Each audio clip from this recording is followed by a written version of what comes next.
इंसान दिन पे दिन इतना बड़ा हैवान होता जा रहा है। ये कहानी इस चीज का बहुत बड़ा एग्जाम्पल है। एक आदमी के पास एक गाय होती है, वो दोनों बहुत अच्छे से घर में रहते हैं और गाय रोज उसे ढेर सारा दूध देती है और वो आदमी उस दूध को बेचकर अपने घर का खर्चा चलाता है। गाय भी खुश थी क्योंकि उसे अच्छा खाना मिलता था और इंसान की देखभाल भी। वो सोचती थी कि उसे एक अच्छा मालिक मिला है। समय बीतता गया और कुछ सालों बाद गाय बूढ़ी हो गई। उसने दूध देना बंद कर दिया। आदमी ने कुछ दिन तक तो उसे प्यार से रखा, लेकिन धीरे धीरे उसकी नजरों में गाय बोझ बन गई। एक रात उसने सोचा, अब ये मेरे किसी काम की तो है नहीं, बेकार बैठी है। अगले दिन उसने गाय को कुछ पैसे के लिए कसाई खाने में बेच दिया और उस पैसे से एक नई दूध देने वाली गाय खरीद लाया।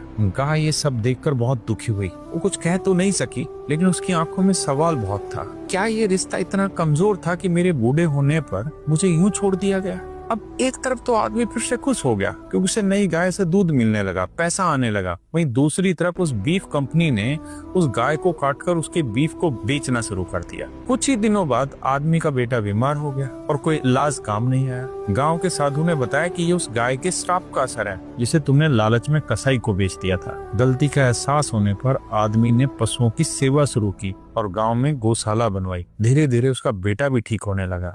अब उसे समझ आ गया कि पशु हमें निस्वार्थ प्रेम देते हैं और उनके साथ किया गया स्वार्थ इंसान को हैवान बना देता है। गाय तो चली गई, लेकिन जाते जाते इंसान को इंसानियत सिखा गई। कभी किसी मासूम के भरोसे को मत तोड़ो, वरना पश्चाताप की आग बहुत धीमे धीमे जलाती है।